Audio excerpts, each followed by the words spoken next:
Dream Team, it's your boy D Neal back with another reaction video. We are back with our guy Nalf. How Germans treat money. Before we dive into this, I need you to dive into that subscribe button, ring notification bell, get a video a thumbs up so it gets suggested. Social media, Patreon, all up top. You didn't subscribe to any of it? Put all the links in the description. All you gotta do is hit the link, follow me, talk to me, shoot me. I talk back. You guys got a favorite video suggestion? You can subscribe to Patreon or drop it in the comment section. What we got now?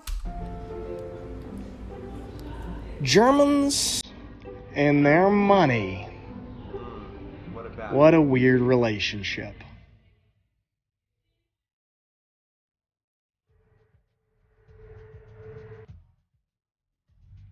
By the end of this video, I will have taught you how to treat and handle money like a German person. Whether that's a good thing or a bad thing, I leave up to you to decide. You know, it's funny, or not funny, annoying. I just stopped after my workout to get a butter pretzel from this, what is my favorite pretzel spot, and I realized I forgot my wallet. Now I'm searching the car for coins so I can get a pretzel, and I found €1. But I think I still need more, so I'm searching around. Now, there's a big stereotype surrounding Germans and money that I'm sure you're probably thinking of right now. Oh, let's go. A second euro. Now, many people probably think how to treat money like a German is to only carry a bunch of cash everywhere and never use card to purchase things. And while this is a little bit true in certain situations, it's becoming more and more of a stereotype. And I did some personal, very unscientific research amongst my German teammates, and not too many of them carry cash like you'd think. On average, how much cash do you carry in your wallet? I carry no cash. No cash? Yeah. Wow. It's the same like me. I'm just only card, Kind of like smartphone, like Apple Pay. Wow. No cash. I only have cards. I hate the cash system. Yeah, since I was in Scandinavia as hero, man. I reject that. I don't want to use that anymore. I'm so proud of you. I don't carry cash, really. Nobody carrying cash. At least they end on the football team. Nobody carrying cash. They like, hey, we card only. Card, or you got Apple Pay. You got different payment things you can do through your phone. Other than that, hey. So like he said, it's becoming more of a stereotype that you carry, like everybody carries cash and doesn't want to use cards. So anyway. I'm so proud of you. I don't carry cash, really. None. None? No. I'm really bad at it.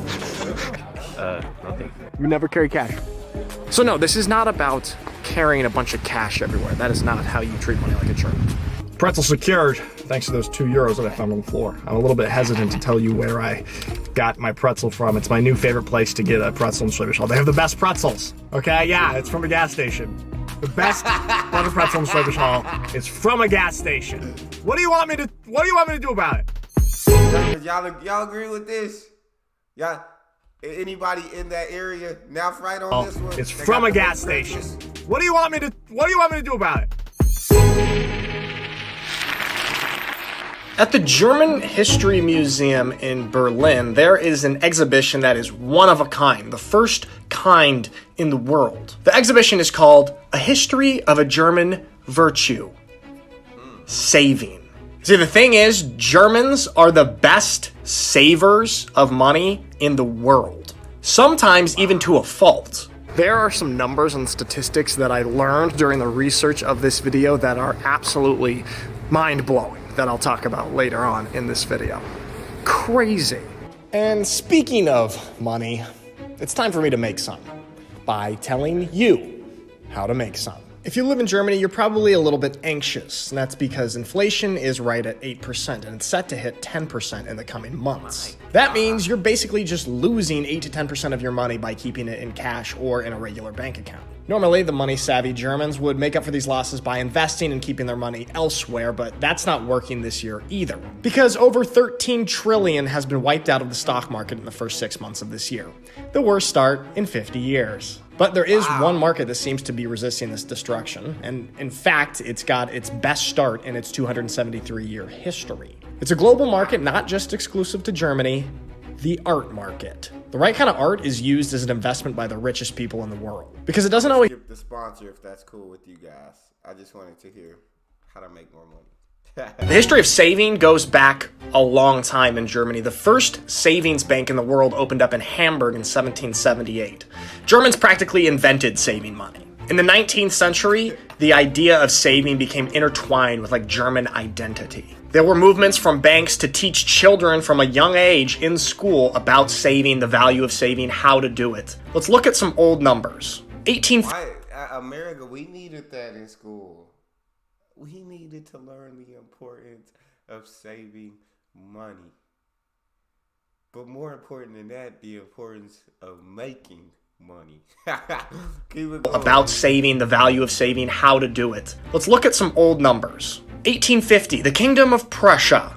There were 278,000 savings accounts. By 1875, after this school system was implemented, 2.21 million savings accounts in the Kingdom of Prussia. Another 25 years later, 8.67 million savings accounts. The art and virtue of saving absolutely exploded. And this idea that saving is not only virtuous, but it's good for the nation was really prominent in 1917 during the First World War, where Germans were actively recruited to take their savings and invest them into war bonds to help the country. Somehow, through the 1920s, the Weimar Republic, and hyperinflation, where German savers saw their money just get wiped out by the extreme inflation, but didn't deter them from returning to saving once again. And then in the 1930s, with the Nazi Party coming to power and Adolf Hitler coming to power, they used this idea of savings as a virtue and as a benefit towards the country as well. And they encouraged people to save. But they really took it above and beyond into a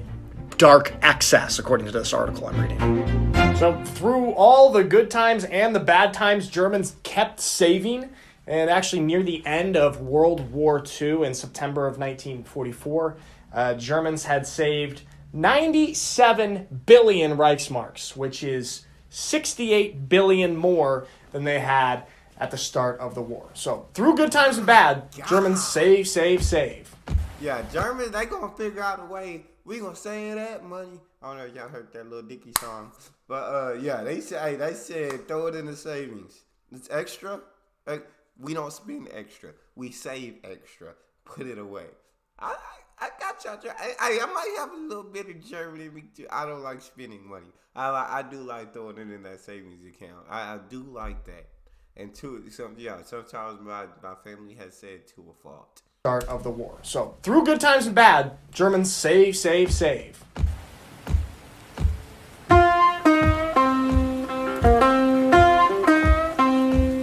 And this obsession with saving holds true to today. According to a study from 2016, the average German saves about 10% of their annual income. And this is compared to the average American or the average EU citizen who only saves 5%. And compare that to the average Brit who's actually in the red. The average Brit in 2016 spends more than they earn. So Germans are still quite serious about saving money for a rainy day. Now, the region that I live in Germany, in southwest Germany, Baden-Württemberg, the Swabian region, this is the most extreme version of German savings. In fact, there's this Swabian saying, "Schaffe, Häusle baue," which means work, build a house, which is basically the mentality here. Work, save your money, build a house. A good house that will last you your whole life. Now, there is this sort of caricature stereotype, the Swabian housewife, that Angela Merkel actually referenced in a speech in Stuttgart. German colloquialism about the stereotype. Gosh! We'll say stereotypical, because I can't stereotypical figure of the thrifty housewife from Swabian, often cited in political and economic debate as a model for her purported frugality and austerity and custom. I don't know some of these words. Don't laugh at me. I've never seen the Swabian housewife that Angela Merkel actually referenced in a speech in Stuttgart before. The other day, I was at the grocery store waiting in line behind a person purchasing their groceries, and I had to wait there for about 15 minutes while the person sifted through coupons. Some of them were expired coupons, some of them might have worked, but the cashier had to call over the other worker and had to sift through the coupons and make sure everything was set straight. And the line grew huge behind everybody because they had to work on this coupon situation for like 15 minutes. The saving of 64 cents was worth more than the 20 minutes that everybody lost. And this is not all that uncommon. Here. That would be frustrating. I would be incredibly frustrated. I would have went to another line or like a self-checkout lane or something. I wouldn't have waited. Minutes that everybody lost. And this is not all that uncommon here in this region. I see this in everyday life, being a foreigner living in Germany. Just the way that German people talk about money, handle money, spend money, don't spend money. It's different. It feels different than people in the United States. Based on conversations that I have had with German people, there are a lot of things that Americans would refer to as investments that Germans would think of as gambling. I'm out. What was it, $1? $1.06. Right, guy. I fooled. I learned my lesson. This is why the United States is sort of the world capital when it comes to unicorn tech startups. You know, you've got all of these tech companies that come out of Silicon Valley that are very low probability of success, but if they are a success, they're huge successes. And this comes from sort of that American mentality of, you know, let's throw money at these. Let's see if one of these pops. Whereas in Germany, people are much less apt to do that. I think it comes from a sense of wanting to be more wealthy, I would say. In America, it comes from a sense of wanting to be rich. Like, you're saving your money, you're saving it for a rainy day, and that's great. That's how I do save my money. I don't really invest in a lot, just because I'm, like, scared of losing it. Like he said, I see it as, like, gambling, and so it's, like, I don't want to lose my money. But at the same time, it's, like, I can keep saving, but I can't create wealth by just saving money. I don't make enough to create it by saving money. So, I think Americans are more willing to risk and say, you know what, like, you can only get a big reward if you take a big risk. So they're willing to use their money to make money, and a lot of times it fails, sometimes it succeeds, and you're willing to take that chance that it will succeed, because if it fails, you just make the money again and do it again, I guess. But yeah. Like I said, I'm too scared. It's like gambling for me too, but I understand.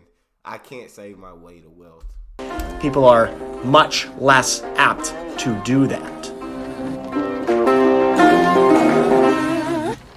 Another interesting thing when it comes to Germans and money is the attitude surrounding debt. In fact, the German word for debt is Schuld, which means guilt. And I think this really explains the Germans' attitude towards debt. I mean, if you were to tell me like, hey, I could take out a loan for college, but I'm going to get a bunch of guilt for it, I probably would rethink that.